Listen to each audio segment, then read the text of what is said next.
Pues con esto, porque está Luciana Glesser para conversar con nosotros, ha tenido la amabilidad. Ella es periodista, columnista de La Política Online y sigue con atención toda la cuestión económica, que me parece que hay que poner el ojo atentamente allí. Hola Luciana, gracias por aceptar nuestra convocatoria. Para mí es un honor que me llames, María Herminia. Bueno, gracias. Sigo con atención tus notas en La Política Online y bueno, nos ayudas en el recorrido de qué está pasando con nuestra economía, ¿no? Que no es menor. Entre ellos creo que ayer, tengo entendido que leí sobre la persona que vino de parte del Fondo Monetario Internacional a auditar al gobierno y no fueron buenas las notas o las referencias que hizo. ¿Es así? Es así, es tal cual lo estás diciendo. Max Eiler, Exacto. fue nombrado, fue designado recientemente como observador del caso argentino. Dentro del fondo es muy prestigioso, es un gran matemático. Él es tico, es costarricense, pero se formó en Chile, en la Universidad Católica de Chile, o sea, pertenece a la ortodoxia económica y básicamente está marcando algo que el mercado también lo está notando, ¿no? Que es el agotamiento de cierto modelo de contención cambiaria. Este modelo que le permitía al gobierno mantener el control sobre el precio del dólar, se le están acabando las herramientas y básicamente esas herramientas es contar con dólares suficientes justamente para mantener el precio, ¿no? Claro. Y digamos, ¿esto será atendido de parte de las autoridades del fondo? Un fondo que me parece que está bastante presionado por la amistad del presidente Trump con el presidente Milei.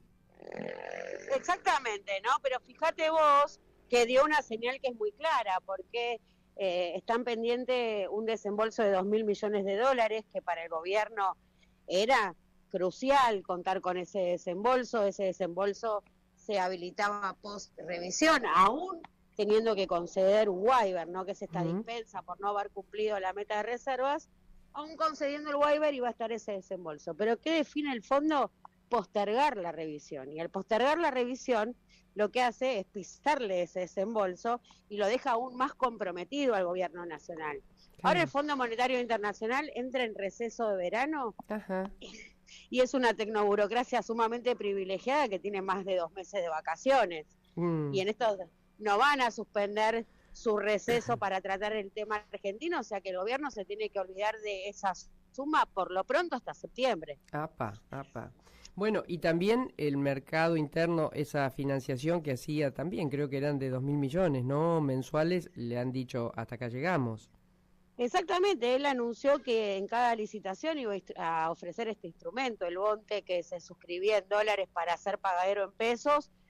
Tuvo una primera emisión de 500 millones de dólares exitosa y luego dijo que iba a conseguir 7.000 millones hasta julio, y lo cierto es que no volvió a ofrecer el bono. Claro. Digo, y de alguna manera es para justamente no fracasar, no mostrar un fracaso o la falta total de apetito inversor.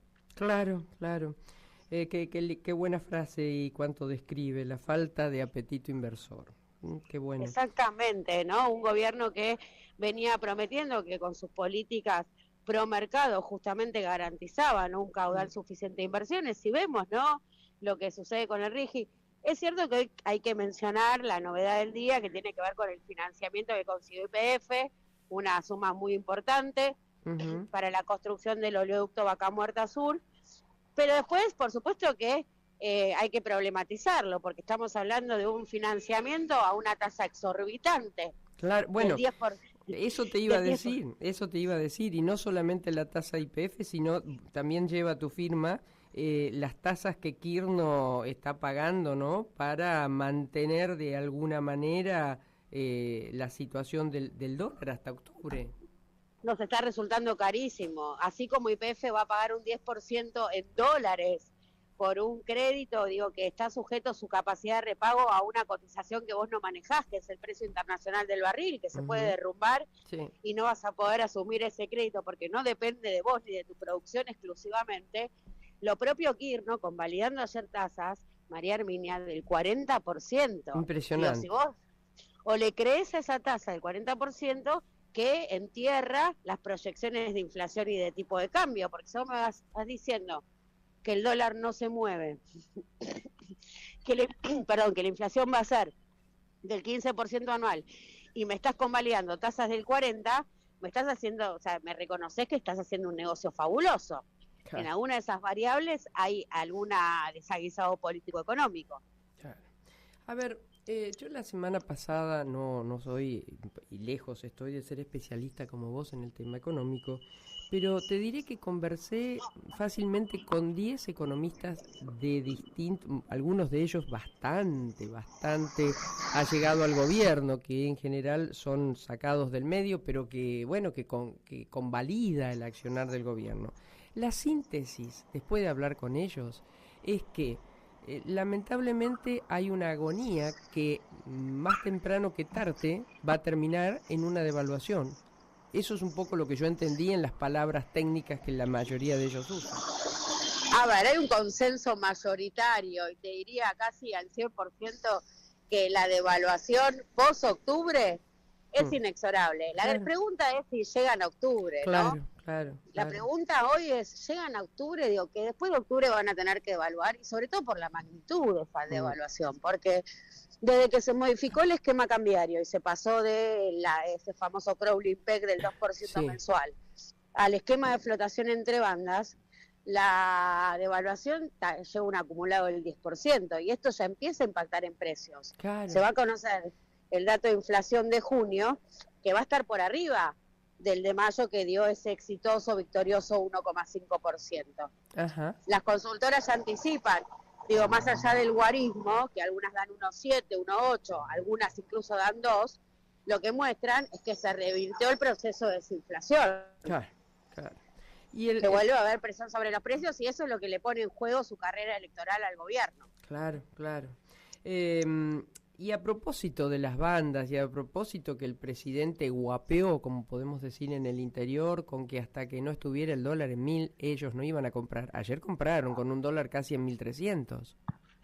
Claro, el argumento ahí es que no compra el Banco Central, sino que compra el Tesoro.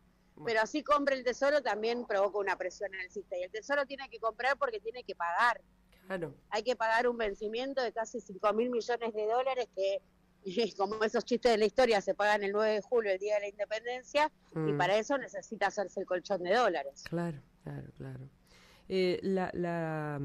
Digamos, me hace acordar esto a tantas veces, ¿no? Y gobiernos que hemos tenido, como el caso de Menem Cavallo, como el caso de Menem Dromi, con el tema de estirar ciertas agonías con la cuestión de la venta, de las privatizaciones, te acordarás vos.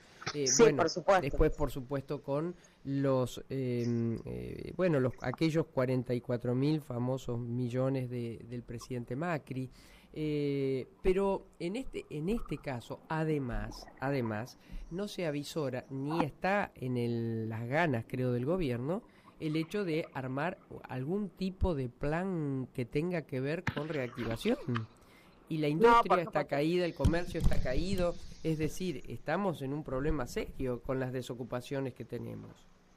Sí, incluso me animo a arriesgar que la destrucción del entramado productivo no es una preocupación para el gobierno, que lo entiende como necesario, ¿no? Cuando habla de esto, de esta transformación, la transformación creativa schumpeteriana, donde tienen que adaptarse al nuevo modelo económico. Ahora, dicho esto, y yendo a Dromi, por ejemplo, sí, son sumamente ineficientes, de acuerdo a su propia literatura, a su propio modelo económico, en cuanto, por ejemplo, a las privatizaciones, que era una gran apuesta de entrada de recursos, vender todo y con eso poder sostener, ¿no? Y no pudieron, pudieron solamente privatizar IMSA, y en muy malas condiciones. Fíjate que IMSA está al borde de la quiebra porque el propio gobierno está incumpliendo los contratos que tenía con la empresa y le está generando un conflicto diplomático, incluso eso. Claro.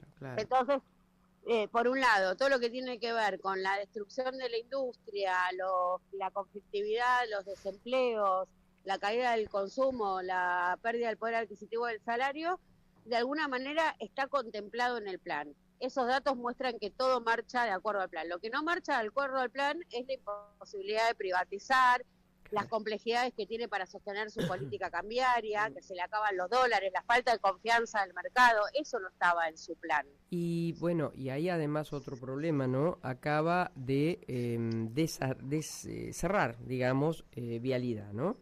Yo digo que el gobierno, tal vez no el de él, pero va a tener un montón de juicios, porque las rutas están imposibles. Sabemos que ya hay gente que ha fallecido por el mal estado de la infraestructura. Y esto el deterioro, el deterioro de la infraestructura es de una gravedad, y además de ser una gravedad en términos de lo que bien estás marcando vos, ¿no? Cuando se corre el Estado aumentan las tragedias, digo, no hay regulación, lo que vale, ¿no? De este deterioro, porque vale mucho más caro después reconstruir, es una pérdida de guita, no te estás ahorrando guita, ¿se entiende? Seguro.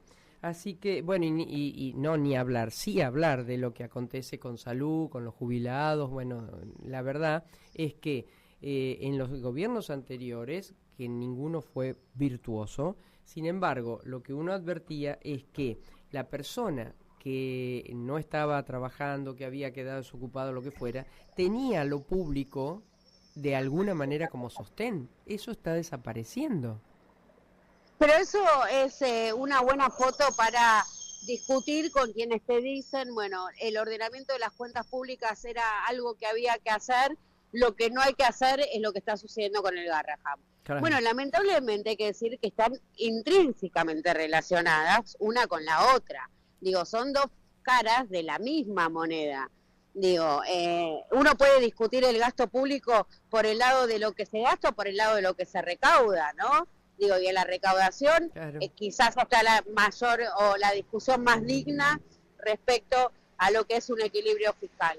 Pero más allá de ese punto, te quería contar que en muchas charlas con el establishment local, además de celebrarle a Javier Milei, hasta hace poco nomás, ¿no? Por supuesto, en lo que ellos llaman el ordenamiento de las cuentas públicas, celebraban que todo esto hubiese sido sin conflictividad social, ¿no? Porque al empresariado local realmente es un dolor de cabeza tener las plantas movilizadas, el estado de asamblea permanente, las medidas de lucha, con lo cual también ahí empieza a haber un malestar sobre estos focos de conflictividad social que cada vez están haciendo más potentes, claro. Porque el despliegue represivo de ayer en el INTI o lo que está sucediendo ahora en las puertas de Vialidad Nacional, bueno, algún costo político en términos de las alianzas con los agentes económicos tiene. Claro. Querida Luciana, no sabes cuánto te agradezco este rato con nosotros para, bueno, situar, esclarecer y de alguna manera prever lo que se viene, y la gran clave que vos dejás, el gran interrogante es si, a pesar del dólar, bueno, tratando de pisarlo, del déficit fiscal con el látigo, dejando en el medio lo que fuera como tendal de esas medidas, tampoco se sabe claramente si le alcanza para llegar a octubre. Exactamente, tal cual lo estás describiendo, María Herminia, y la agradecida soy yo por esta posibilidad de intercambio.